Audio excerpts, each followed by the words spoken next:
Hi இனிய தமிழ் சொந்தங்கள் அனைவருக்கும் வணக்கம். இன்றைக்கி என்ன பதிவுன்னு சொல்லி தமிழில் பார்த்தே கண்டுபிடிச்சிருப்பீங்க. ஏற்கனவே ஒரு டிஜிட்டல் ஆர்ட் பதிவு போட்டிருக்கிறேன். இது ரெண்டாவது பதிவு. அதில் எக்ஸ்பிளைன் பண்ணாத ஒரு சில விஷயங்களை இதில் நான் உங்களுக்கு எக்ஸ்பிளைன் பண்ணலாம்னு இருக்கேன். வீடியோ போகிறதுக்கு முதலே நான் உங்களுக்கு என்னென்ன விஷயம் செய்ய போகிறோன்றதை வடிவாக எக்ஸ்பிளைன் பண்ணிடுவேன். அது பிறகு தான் வீடியோ போகும். வீடியோ கொஞ்சம் ஸ்பீடாக போகும், இருந்தாலும் உங்களுக்கு விளங்கக்கூடியதாக தான் இருக்கும். ஃப்ரெண்ட்ஸ், இதுதான் ஃபஸ்ட் டைமாக என்னுடைய வீடியோ பார்க்குறீங்களா இருந்தால் கண்டிப்பாக சப்ஸ்கிரைப் பண்ண மறந்துடாதீங்க. அப்படியே லைக் பண்ணி விடுங்க. கூடவே அந்த பெல் பட்டனையும் கிளிக் பண்ணிங்கன்னு சொன்னால் தான் நான் போடுற வீடியோ உங்களுக்கு நோட்டிஃபிகேஷனில் காட்டும். இல்லாட்டி நான் புதுசாக வீடியோ போட்டாலும் உங்களுக்கு காட்டாது. அதால் பெல் பட்டனை கிளிக் பண்ணிக்கோங்க. இப்போ வாங்க நம்ம வீடியோக்குள்ளே போவோம். இப்போ முதல்ல என்ன செய்யணும்னு சொன்னால், நம்ம இந்த ஃபோட்டோஸில் இருக்கிற பாருங்கள், இப்போ இவ்வளோத்த ஹைலைட் இருக்குது. அதே நேரம் இதில் மிட் டோன்ஸ் தெரியுது. ஒரு இடத்துலையும் ஒரு கலர் ஒரு பிரைட்னஸில் இருக்கும். நீங்கள் மெஸ்டூலால் தேய்க்கும் போது மெஸ்டூலில் எப்போயுமே 60 வைங்க. ஃபேஸில் அப்ளை பண்ணும்போது ஒரு 60 அந்த மாதிரி ஸ்ட்ரென்த் வைங்க. இதில் சைஸை நீங்கள் உங்களுக்கு இதுக்கேற்ற மாதிரி கூட்டி குறைக்கலாம். மற்றது ஹார்ட்னஸ் கொஞ்சம் ஹார்டாகவே இருக்கட்டும், கூடுதலாகவே இருக்கணும். அப்போ தான் அந்த அங்காளஞ்சால் இந்த ஃபெதராக போகாது. அப்போ நீட்டாக இருக்கும் பார்க்குறதுக்கு. சைஸை நீங்கள் தேவைக்கேற்ற மாதிரி கூட்டி குறைக்கலாம். இதில் பாருங்கள், இந்த எண்டருக்கு பக்கத்தில் ஏரோ மார்க்ஸ் 2 இருக்கும். அதை கிளிக் பண்ணிங்கன்னு சொன்னால் பெருசாகும், சின்னதாகும். 2 ஏரோ மார்க் இருக்குது. மாறி மாறி நீங்கள் ப்ரெஸ் பண்ணிக்கொண்டு அதை பெருசாக்கி சின்னதாக்கி கொள்ளலாம். அடுத்தது நீங்கள் இப்போ இதில் பாருங்கள், ஹைலைட் இருக்குது. இப்போ அந்த இடத்துல தேய்க்கும் போது நீங்கள் அந்த ஹைலைட்டை விட்டு அங்காளஞ்சாலும் உங்களோட ப்ரெஸ்ஸை கொண்டு போயிடக்கூடாது. அதே இடத்துல தேய்க்கணும். ஓகே, இப்போ அந்த ஹைலைட்டை மாற்றிடக்கூடாது. இப்போ நீங்கள் தேய்ச்சி இப்படியெல்லாம் கொண்டு வந்துட்டீங்கன்னு சொன்னால் அது நல்லா இருக்காது. இப்போ அந்த ஹைலைட் அவர்கிட்ட இருந்தால் தான் அது அப்படியே படம் அதே ஸ்ட்ரக்சரில் வரும். ஓகே, இப்போ இதெல்லாம் நம்ம இப்படி இந்த மாதிரி ஒரு விஷயத்தையும் தேய்ச்சி எடுக்கணும். இப்போ இதில் மிட் டோன்ஸ் இருக்குது, இதில் ஹைலைட் இருக்குது, இதோட ஷடோ பகுதியான விஷயங்கள் இவர்கிட்ட இருக்குதுன்னு சொன்னால் அதை அப்படியே தேய்ச்சி எடுத்துடணும். அதில் எந்த வித மாற்றமும் செஞ்சிடக்கூடாது. அதை அப்படியே தான் தேய்ச்சி கொண்டு வரணும். ஓகே, இதுக்கு ஸ்ட்ரென்த் 60 நீங்கள் வைக்கணும். அடுத்தது இப்போ முடியை வரையணும். முடி வரைகிறதுக்கு ஸ்ட்ரென்த் ஒரு 75 அப்படி வைங்க. ஓகே, 75 வச்சுட்டு முதல்ல கையால் தேய்ங்க. எந்த அளவுக்கு உங்களுக்கு தேய்க்கலுமோ தேய்க்கலாம். இன்னொரு முறையாகவும் அது தேய்க்கலாம். எப்படின்னு சொன்னால், இப்போ இந்த மொஸ்டூலால் தேய்க்கிறீங்க. அதில் ஸ்ட்ரென்த் 76 வச்சுருக்கீங்க, சைஸ் இந்த அளவுக்கு வச்சுருக்கீங்க. இப்போ என்ன செய்யலாம்னு சொன்னால், நீங்கள் பென் டூலை எடுத்து இப்போ இந்த முடி இருக்கிற ஸ்ட்ரக்சருக்கு ஏற்ற மாதிரி வரைகிறீங்க. இப்படி வரைஞ்சிட்டு கண்ட்ரோலை ப்ரெஸ் பண்ணி கொண்டு வெளியில் கிளிக் பண்ணிங்கன்னு சொன்னால் அது அப்படியே இருக்கத்தக்கன வெளியில் வந்துடும். இப்படியே ஒவ்வொன்றையும் கிளிக் பண்ணி அந்த ஸ்ட்ரக்சரை வரைஞ்சி எடுத்துட்டு இப்போ என்ன செய்றீங்க, ரைட் கிளிக் பண்ணி இதில் பாருங்கள் ஸ்ட்ரோக் பாத்துன்னு இருக்கும், அதை கொடுங்க. அதை கொடுத்தோன்னே இதுக்குள்ளே பாருங்கள், ஸ்ட்ரோக் பாத்துக்குள்ளே நிறைய ஐட்டம்ஸ் இருக்குது. ப்ரஷ் இருக்குது, பென்சில், ரேசர், இப்படி நிறைய ஸ்டாம்ப் டூல்னு நிறைய இருக்குது. நமக்கு இப்போ மெஷ் டூல் தான் தேவை. அப்போ மெஷ் டூலை கிளிக் பண்ணிவிட்டு இதில் பாருங்கள் ஒரு சிமுலேட் ப்ரெஷர்ன்னு இருக்குது. அதில் டிக்கில் இருக்கணும். ஓகே கொடுங்க. இப்போ கொடுத்தோன்னே பார்த்தீங்கன்னு சொன்னால் அது அப்படியே அந்த தேய்ச்சி விட்ருக்கும். அது உங்களுக்கு விலங்கு இல்லை, அது தேய்ச்சிருக்கும். இப்போ இன்னொரு இடத்துல உங்களுக்கு நான் செஞ்சு காட்டுறேன். கொஞ்சம் இப்போ உங்களுக்கு முகத்தில் சும்மா தேய்ச்சி காட்டுறேன்னா, இப்படி ஒன்று கொடுக்குறீங்க அப்படின்னு சொன்னால் இப்படி ஸ்ட்ரோக் பார்த்து கொடுத்தீங்கன்னு சொன்னால் பாருங்க தேய்ச்சிருக்கு. இந்த மாதிரி தேய்ச்சிருக்கு. அப்படியே அதே மாதிரி தேய்ச்சிருக்கு. இந்த மாதிரி நீங்கள் உங்களுக்கு தேவையான மாதிரி கையால் உங்களுக்கு கஷ்டம்னு சொன்னால் நீங்கள் அப்படியும் செய்து கொள்ளலாம். ஓகே, இது ஒரு முறை தேய்க்கிறதுக்கு. இப்போ தேய்ச்சிட்டீங்க. இப்போ நமக்கு இந்த மாதிரி ஷேப்பில் நம்ம ப்ரஷ் டூலால் பெயிண்ட் பண்ணணும். இப்போ என்ன கலர், ஒரு ப்ளூ கலர் பெயிண்ட் பண்ணணும்னு சொன்னால் நம்ம முதல்ல ப்ளூ கலரை செலக்ட் பண்ணி எடுத்துருவணும். என்ன மாதிரி அந்த ப்ளூ கலரை செலக்ட் பண்ணி எடுத்துட்டு ப்ரெஷ்ஷை நீங்கள் சைஸை செட் பண்ணிக்கொள்ளணும் முதலே. இப்போ என்ன சைஸில் உங்களுக்கு தேவைன்றதை சைஸை செட் பண்ணிவிட்டு இப்போ என்ன செய்யலாம்னு சொன்னால், நீங்கள் ப்ரெஷ் செட்டிங்கில் போய் சைஸை செட் பண்ணி நீங்கள் ப்ரெஷ் செட்டிங்கில் பாருங்கள், ஷேப் டைனமிக்ஸ்ன்னு இருக்குது. இதை கிளிக் பண்ணுங்கள். இதை கிளிக் பண்ணிவிட்டு இதுக்குள்ளே பாருங்கள் பென் ப்ரெஷர்ன்னு இருக்கும். இதை கொடுக்கணும். அப்போ தான் அந்த பென் மாதிரியான ஒரு ஷேப்லேயே அதை வரைஞ்சி தரும். இப்போ காட்டி தரேன் உங்களுக்கு. பாருங்கள், ஷேப் டைனமிக், அதில் போயிட்டு பென் ப்ரெஷர் அதில் கொடுத்துருங்க. ஓகே, கொடுத்துட்டு இப்போ ரைட் கிளிக் பண்ணுங்கள். பென் டூலை செலக்ட் பண்ணிவிட்டு அதில் வச்சு ரைட் கிளிக் பண்ணி ஸ்ட்ரோக் பாத்துக்குள்ளே போங்க. இதில் இப்போ வந்து நமக்கு தேவை ப்ரஷ் செலக்ட் பண்ணிவிட்டு அதுவும் டிக்கில் இருக்கணும். இங்கே ஓகே கொடுத்தீங்கன்னு சொன்னால் இப்போ பாருங்கள் ஒரு ஒரு நம்ம ஒரு பெண்ணால் வரைகிற மாதிரியான எஃபெக்டில் வந்து அது கொண்டு வந்து தரும். ரைட் கிளிக் பண்ணுறீங்க. முதல்ல நீங்கள் வந்து ஷேப்பை உங்களுக்கு ஏற்ற மாதிரி ஷேப்பை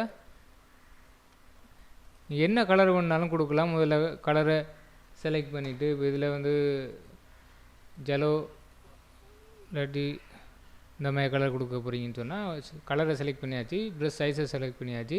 பென் டூலில் போயிட்டு ரைட் கிளிக் பண்ணி ஸ்ட்ரோக் பாத் கொடுத்தீங்கன்னு சொன்னால் இந்த மாதிரி வரும். அங்கே இது நீங்கள் நிறைய இப்படி கொடுத்து போட்டு இந்த மாதிரி கிளிக் பண்ணி வழியை கிளிக் பண்ணிவிட்டு இப்படி இந்த மாதிரி கண்ட்ரோலில் பிடிச்சி ப்ரெஸ் பண்ணிங்கன்னு சொன்னால் வெளியே அப்படி வந்துடும். ரைட் கிளிக் பண்ணி ஸ்ட்ரோக் பாத் கொடுத்தீங்கன்னு சொன்னால் அது என்ன மாதிரி ஷேப்பில் நீங்கள் கொடுத்தீங்களோ அதே மாதிரி வந்துடும். இந்த மாதிரி நீங்கள் பிறகு எல்லாம் ஸ்மெச் பண்ணி போட்டு நீங்கள் அதுக்கு மேலால் முடிய வரைஞ்சி எடுக்கலாம். இப்போ இந்த மெத்தடில் தான் நான் உங்களுக்கு இதை செய்து காட்ட போகிறேன்.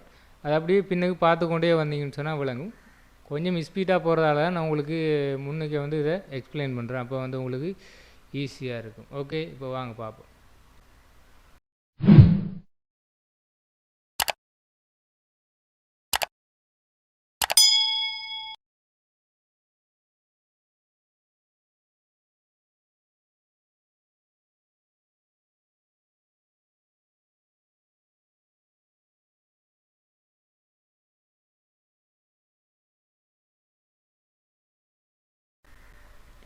இன்னொரு விஷயம் ஃப்ரெண்ட்ஸ், நீங்கள் மெர்ஜ் டூலால் தேய்க்கும்போது மெர்ஜ் டூலால் கலரும் பண்ணலாம். எப்படின்னு சொன்னால் அல்ட்டை ப்ரெஸ் பண்ணி கொண்டு இப்போ நீங்கள் தேய்க்கிற மாதிரி தேய்ச்சிங்கன்னு சொன்னால் கலர் வரும். அந்த கலரை நீங்கள் தேவையான மாதிரி தேய்ச்சும் எடுக்கலாம். அதை நான் நேரத்துக்கு உங்களுக்கு சொல்ல மறந்துட்டேன். மெர்ஜ் டூலால் தேய்க்கும்போது அல்ட்டை ப்ரெஸ் பண்ணி கொண்டு மெர்ஜ் டூலால் இழுத்தீங்கன்னு சொன்னால் தேவையான இடத்துல இப்போ நீங்கள் என்ன கலரை அந்த கலர் பாக்ஸில் செலக்ட் பண்ணியிருக்கீங்களோ அந்த கலரை வந்து நம்ம ஃபேஸில் வந்து ஆட் பண்ணலாம். தேவையான கலரை செலக்ட் பண்ணிவிட்டு மெர்ஜ் டூலால் தேய்ச்சி கொண்டு இருக்கும்போது ஒரு இடத்துல அந்த கலர் தேவைன்னு சொன்னால் நீங்கள் அல்ட்டை ப்ரெஸ் பண்ணி கொண்டு அப்படியே இழுத்தீங்கன்னு சொன்னால் அந்த கலர் வந்து அதில் அப்ளை ஆகும். அப்படியே நீங்கள் அதை தேய்ச்சி எடுக்கலாம். ப்ரெஷ்ஷுக்கு மாற்றி கொண்டிருக்க தேவையில்லை. ஓகே, ஒரு முக்கியமான விஷயம் சொல்ல மறந்துட்டேன்.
ஓகே ஃப்ரெண்ட்ஸ், வீடியோ பார்த்துருப்பீங்க, உங்களுக்கு பிடிச்சிருக்குன்னு நினைக்கிறேன். ஏற்கனவே ஒரு டிஜிட்டல் ஆர்ட் வீடியோ போட்டிருக்கேன், அதையும் பாருங்கள்.